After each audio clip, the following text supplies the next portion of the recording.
Well, here we are. I've put this off for a very, very long time. Admittedly, my production schedule is more of a wish list than an itinerary, but even still, I do have a roadmap to reviewing this series, and well, I'd say a good third of it has been just what I feel like doing. A lot of it has been careful and deliberate. We had to cover The Ties That Blind in order to properly discuss Star-Crossed. We had to discuss The Widening Gyre to discuss exit strategies, because I feel Andromeda is best served when its connecting threads are highlighted. But after today, there are 6 episodes left in Season 1. 2 of them I do not ever plan to cover at all. 2 of them I must to properly do Coda justice, and 2 of them I'm still debating if it's worth it. Guess which is which in the comments for fabulous prizes. And we've even dipped our toe into Season 2 already. In all that time, I have not discussed Dylan's story directly, excepting in the cases where it comes up as parts of other characters' episodes, such as Double Helix or Devil Take the Hindmost. Our last episode, The Honey Offering, is a Dylan story if you squint at it, but considering that Elsbeth was supposed to be a recurring character within the series, along with her husband Charlemagne, it is also a half-and-half story.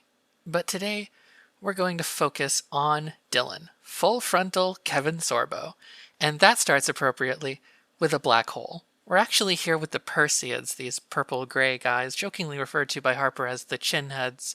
They're led by science director Hoon. He's easy to remember because he wears the rubber hat of importance, representing the world of Sinti, which is presently the center of Perseid power.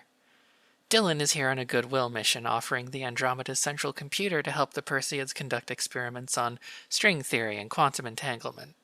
The Andromeda Ascendant's quantum computer is a marvel. And what a tragedy she's the last of her kind. It would be nice to have an extra to dissect. Perhaps afterward. I have to say, the Perseids walk a very fine line between being endearing and being annoying, and by all means, if you find them intolerable, I don't see a need to argue with you. But like Dylan, I just kind of like them. Like this little hug they do when the ship lurches for physical comedy. It's so background, but it's charming. We're all painfully aware of your AI's limitations, Captain. That's why we only plan to maintain the quantum interface for another 48 hours or so. Well within your ship's safety limitations. Well, you can't argue with his math.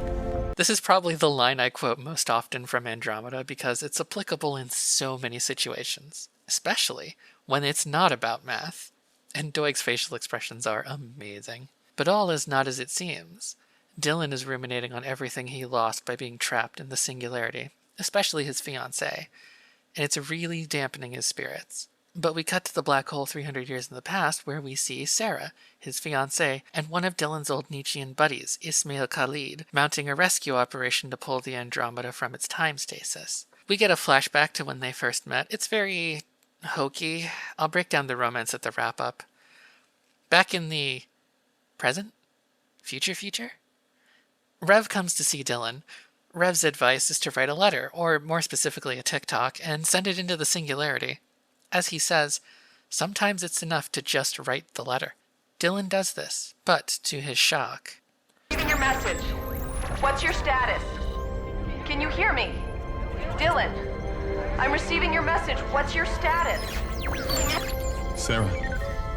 Harper, you get that signal back. You get it back right now. Sarah is played by Sam Sorbo, Kevin's wife. It feels like a natural casting call, as you want to believe that Dylan and Sarah have pre-existing history and solid chemistry. Funny story, though.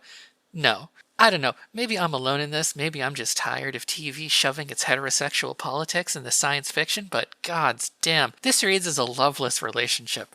I was going to say toxic, but no, it's more just sad. It feels like one of those relationships where the wife just smiles nervously when her friends talk about having sex with their husband for fun. I'm glad we don't see them interact ever again. Apparently, Sam was very helpful presence behind the scenes. Unlike Kevin, I only find glowing reviews of her contributions. But as she only really appears in this episode and a couple other cameos, her positive influence is limited to here, really, other than that she may have exerted through her husband being a producer. Dylan spills the beans pretty quick, and the crew briefly considers if her plan has a chance of success. But we're only 2 episodes out from Angel Dark Demon Bright. We know how causality paradoxes work in Andromeda.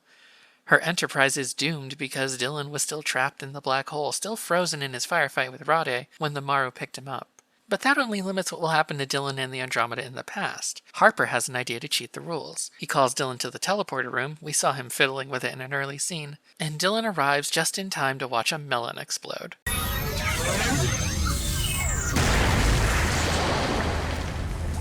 Okay, you blew up a Cali melon. Harper's pride is wounded momentarily, and he shows Dylan the incredible thing he actually did. I blew up that Cali melon. You blew up.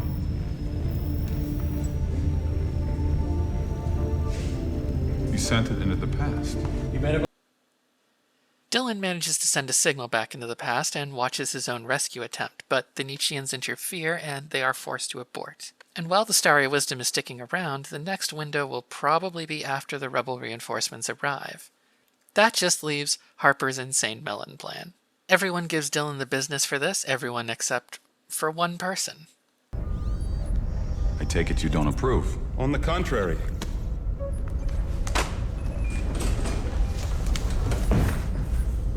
Genetic propagation is one of the few endeavors worth the risk of death. Two things. I like the contrast in Tyr. That makes sense from what we know of him. Good job. Second, through a lot of the antagonizing from the rest of the crew, especially Rami, there's this undercurrent that Dylan is irreplaceable. At this point in the show, though, that isn't established. Put a pin in that for the analysis. Either way, Dylan goes back, gives Sarah the signal booster, and it doesn't work. Only one person can come back the way Dylan came. Dylan could stay, in the past, long after the point the war could be won. He could just be with Sarah. Their society is changing, but Dylan isn't above using his foreknowledge to dodge the worst of it. He already told Khalid to take Sarah to the Than hegemony, because it survives the war mostly intact. They could live together, doing good work, living comfortably, whatever they want. But if he stays, he knows civilization will fall. If he returns, he could reestablish the Commonwealth. Again, that calculating mind Dylan has, as we spoke of back in Angel Dark Demon Bright, which for the show was only 2 episodes ago, and for this channel it was 6 years ago. Radiant Bloodstained Inanna, have mercy. What the fuck have I been doing with my time?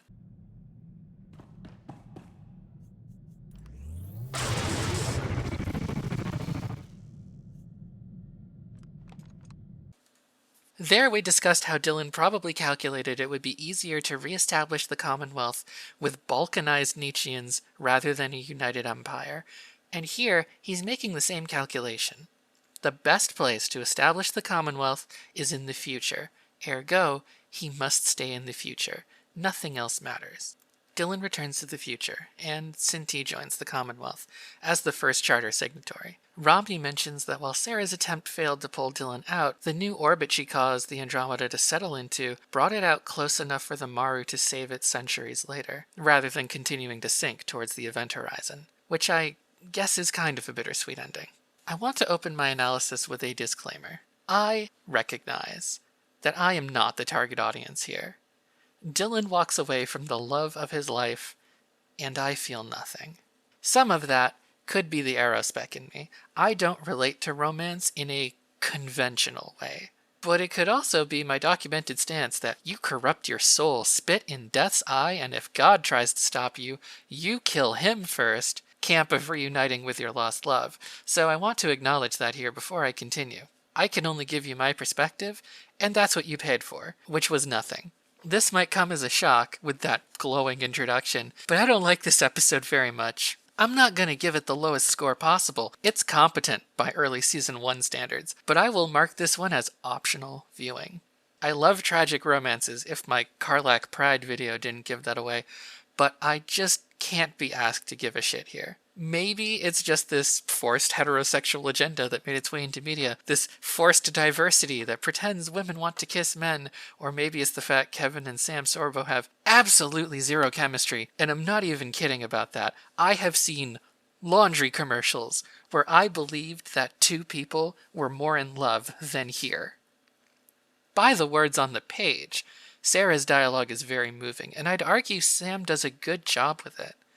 This episode is, functionally, a series of doors closing for Sarah, and you can see the hope breaking in her expression every time. Need them to explode. Dylan, don't! We need those pods to free the Andromeda. You can't free her if you're dead. I'll reconfigure the... But then you swap to Kevin, and he has that Sorboism energy that he has when he's playing someone baffled. He also deploys it in lines that are probably smarter than he can personally comprehend. Like, almost every time Dylan says something profound, he has that airheaded aura to him. And he has that here when trying to be someone in love. Probably all things he is equally incapable of comprehending: wisdom, love, and self-reflection. Or maybe they're both just trying so hard to not be themselves, it's overcompensating. Or maybe it has nothing to do with the acting at all, and it has to do with the structure. After all, this is constructed as a love story, a dicey proposition at all in episodic TV, because it's not even the exciting part of the romance. We focus almost exclusively on the relationship, but we watch Dylan step away from his one chance to live with his true love forever. But stepping away had nothing to do with the outcome of the episode. Dylan doesn't really trade anything for this choice, right? He sacrifices, but he gains nothing. If we take his word that this is to restore the Commonwealth, then this ending doesn't really pay off for a season and a half. Cinti joining the Commonwealth is a major event, but even if Dylan had stayed behind or died, we're given the impression that they would have signed anyway out of admiration for Dylan's martyrdom for science. We learned something about Dylan's dedication to his duty, absolutely, but that really isn't enough to warrant this much focus. Again, I have to bring in Angel Dark Demon Bright. We already saw Dylan slaughter hundreds of thousands of people to make his vision for the future come to pass. Maybe if this was the B plot that transitioned into the focus in the 5th act, that would be one thing. More of that sitcom style structure that like Family Guy tends to use, right? But this is it. Their dilemma is about 80% of the consequential stuff this episode. And there's this empty link between their dilemma, its resolution, and the end state of the episode. It's just, for something that's supposed to leave you sad and conflicted, I feel underwhelmed. The episode tries to play the dichotomy between Dylan's crushing heartbreak and the inspirational hope of him getting his first signatory, but it's going through the motions more than it's making me feel anything. I think the mistake, if I had to make any technical criticism, was that bit towards the very end where Dylan is grim and Hoon is elated and promising him the world. It should have been flipped. The camera, the music, and Hoon should have been very triumphant. Here it is, Dylan's first real victory, but he's upset. Like Legend of Korra did with the season 3 finale, something similar to that in tone. Sadness is very primal, so it overwhelms more complicated concepts, and I think that happened here, leaving everything kind of a bland mess, especially as the episode then tries to pull the tone back to a hopeful one, rather than letting Dylan's sadness punctuate the first scene and then let go in the next, which I think could have worked better. It would have given the stronger illusion of movement, at least. You have spent over 30 minutes trying to invest me in this relationship. Thus, by the rules of storytelling, it is the most important thing happening on screen by sheer volume of screen time. But in the end, Dylan is swayed by this other, almost completely detached thing. Maybe if we saw more of how bad things were in the past, or if Sarah had been the one to push a reluctant Dylan away, it would have made sense. He has risked his life, bent the rules of physics to see her, and she gives him a task: fix this broken universe once it becomes clear she can't return with him. And a reluctant Dylan, deeply in love still, leaves. Maybe that could have worked. But as is, nah. Also, let's talk about that pin from earlier about how Dylan is treated as indispensable. Season 2 Dylan, trying something like this? Absolutely. When the Commonwealth has committed members but is not yet fully formed, and it's mostly on personal alliances with Dylan, absolutely. Dylan is the only man who could restore the Commonwealth, even if you strictly interpret that as the version of the Commonwealth that Dylan himself wants to resurrect. But here, in episode 8, when the crew still barely tolerates each other, when even the first signatory is still a theoretical variable, Dylan is not that special here. Hell, we saw in Unconquerable Man that Cinti even joined the Commonwealth when Rade was in charge. This isn't a high bar to clear. Dylan is not special here. In fact, most of the early season is spent showing how out of step with time Dylan is. Meanwhile, there are Commonwealth officers out there, alive, right now, from before the fall too. They're just retired or gave up a long time ago or went insane. But if the crew needs the credibility of a High Guard officer, they exist. Hell, Rami is technically a commissioned officer. It's just AI discrimination that means she can't lead the movement. But a new Commonwealth, built on societies with liberatory views on AI, isn't more doomed to fail than Dylan's in principle, especially considering the drop in the bucket 50 initial worlds is. The show is trying to justify itself to me with something that doesn't yet exist, even if that's obvious to the writing room and their foresight. And as a note, this episode definitely pays homage to classic Star Trek. All of the romances that the leads tended to have there ended tragically because the male hero couldn't abandon his duty. But as I am not a huge fan of TOS, I don't particularly care. Also, they weren't fucking engaged to those characters, as a rule, and Amok Time this is not. On the whole, I feel, as an audience member, that I am left to do a lot of backfilling of character motivation, because what's presented on screen, especially the whole origin scene, is pretty bland stuff that leans so heavily on cliche, it borders on parody. I like the stuff on the Starry Wisdom. That stuff works, even if the Than costuming doesn't. I appreciate the attempt over the pilot, but the Than won't be a remotely credible costume until season 2, and even then it still ain't that great. Anyway, Starry Wisdom. I like the scene where Dylan in his hologram projection tries to shield Sarah with his body. I really like that. I really like how Sarah reaches out and tries to touch it, even though she knows it's hopeless. That's all great. It's just so little compared to the rest. Speaking of makeup that works, by the way, the Perseids. Wolf went and pulled a Stargate on us, and these are the guys who visited ancient Egypt, and the beards depicted in their art was humans trying to imitate their visitors. It's whatever. As a rule, I think ancient aliens are gross as a concept, especially because it's usually about aliens influencing brown people. At least Stargate had the balls to do it to Arthurian myth and the Asgard as eveners out. We don't get that here, but we do get one little lore tidbit. It was the Perseids who sponsored humanity's entry into the Commonwealth, so their interest in humanity is at least presented as much deeper than helping to build the pyramids. There's something more persistent there that unites the two species beyond momentary curiosity, as it seems to span generations. I still don't like it, but at least it's serving a function. Their makeup is really good though, even if I think Hoon's hat is a little silly. And Perseid actors in this episode and future ones are always top-notch. I can't think of a performance that has ever ruined the Perseid vibe. The Perseids are annoying little shits, but they're supposed to be excitable chipmunks, so I can't knock any actor too hard for delivering on their role. And that direction is Season 1 TNG Ferengi, but Poindexters. That's actually why I really like the Perseids who act against type, like the Underworld Dockman in the Honey Offering, or the Wayest Perseids that we get brief interactions with. It gives the race a sense of depth that they desperately need, but that can still not necessarily offset this initial introduction.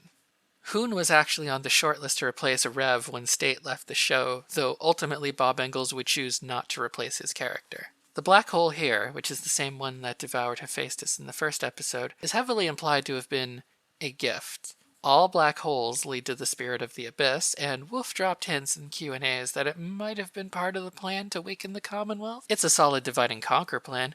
Send the Magog to terrorize the known worlds, have them focus on killing Nietzscheans, and then give the Nietzscheans a tool to help spark their rebellion. I admit I have mixed feelings about that. On the one hand, it is completely in keeping with Nietzschean characterization that they would get duped as all fascists do. On the other, it takes away some of the agency that makes them compelling villains. This is probably why, to my knowledge anyway, Wolf has never fully committed to the black hole birthday present idea, not even as a post-show speculation. It's an intriguing question, but the answer would probably piss me off either way. Of course, there are intermediate levels of assistance the Abyss might have given the Nietzscheans without their knowledge, which would play better, I think. It's actually something of a hidden causality paradox in this episode. Sarah, we will find out later, went on to prepare the universe for Dylan's arrival. She founds a planet that awaits the restored Commonwealth as its founding principle. It's the same reason the Perseids are here, actually. We know the Science Directorate of Zinti is, if not ruled by, then heavily influenced by the All Systems University, the librarians from Harper 2.0 that kept the Commonwealth's knowledge in preparation for a successor state to arise. It's probably why the Perseids are even here in the first place. So, the missing link is, did the All Systems University know the Commonwealth would be restored because they simply had that much faith, or because they heard Sarah proselytizing the restoration of the Commonwealth in 300 years? I don't think the answer matters a lot. That's kind of just a fun little fanfic idea, but it's a fun thing to think about. We'll follow up with Sarah and return to Season 2 next time.